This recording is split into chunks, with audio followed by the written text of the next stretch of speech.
Hi, parents and coaches. Brett Ashley Davis here, your mental performance coach. And I want to talk about a hot topic today. And I want to be able to explain something that is a hot topic. And you may have heard it on a post-game interview speech or a post-game interview with a coach or an athlete. And you may have heard this, hey, control what you can control. Do we know what even that means?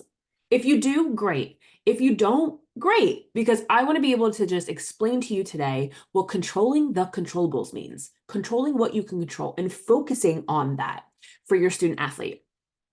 So there are three behaviors to check with your student athlete, and these three that you can talk to them about and bring their focus to the things that are within their control because you and they cannot control what they can't control, meaning the things that are outside of their control, the outcomes, the wins, the losses, other people, other things, they can't control it.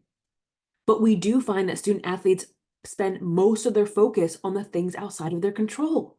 Now, if we can get them to shift that focus from the things that they can't control to the things that they can control, then we will be able to have them perform more present and more in tune with themselves on the field or on the court. So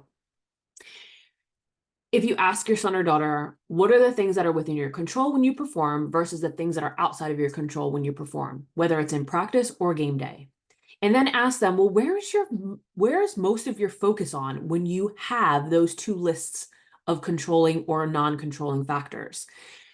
I guarantee 99% of your athletes will go to the non-controllables. When I coach student athletes, all their focus goes to the things outside of their control.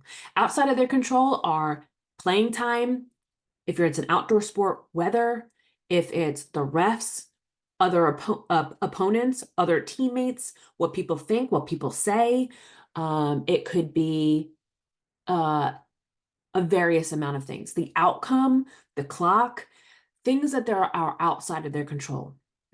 And then I ask them, well, what can you control? What are the things within your control? And this might shock you, but at times I get silence. They really can't think about it.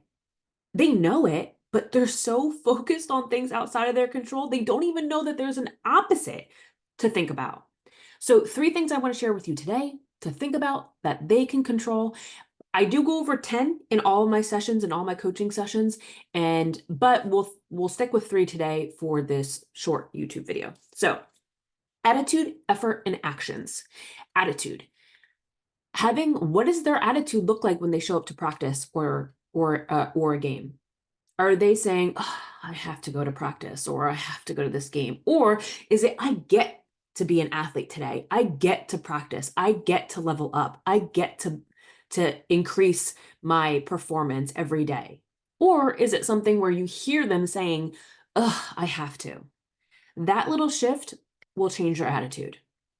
And if they continue to focus on the attitude instead of focusing on the outcome, they'll perform better.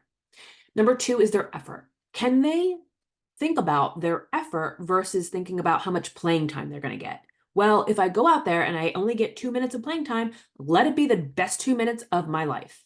Versus, oh, I only get to play 2 minutes. I know the coach is only going to play me for this little bit of time. Thinking about those things is not going to help them, but thinking about how they can max their effort in any time that they get to play is going to be beneficial for them. Number three is their actions. What day-to-day actions are they consistently performing? Are they consistently doing to get them to be their best and perform their best? So think about their day-to-day actions, whether it be rest, sleep, nutrition, mindset training, things that they're doing on a day-to-day basis that is going to help them at the end of the day be in their best performance. So three things that they want to control: actions, effort, and attitude, and then have them drop the things that they can't control. Playing time, weather, opponents, refs, other teammates, coaches, playing time, all those things that are without their control. If they can shift and think about just three things: their attitude, their effort, and their actions, And focusing on those three things will get them in the present moment and performing better on game day. So their best is going to look different every day. But the key component is, are they focusing on the things that are within their control? And if they're not, simply ask them, what can they start doing to focus on their actions, their effort, and their attitude? I hope this has helped you. I hope this has cleared up what controlling the controllables mean, or control what you can control, because there are a lot of things that we can control, but it has to be within us, not outside of us. And as soon as your student athlete can shift from the things outside of their control to the things that they can control within themselves, they will be performing better and they will be feeling much better on the field or on the court. Again, I work with athletes on a one-to-one basis. I do workshops, I work with teams, and this is the one thing that I know gives them so much clarity and helps them get an easy, simple win for their next game. If you want to be able to reach out to me, you can email me, you can go to my website, you can go to our Facebook group, you can book a call. All my calls are complimentary. If you want to just talk with me and see how I can help your student athlete, feel free. Again, thank you so much, and I'll see you next time.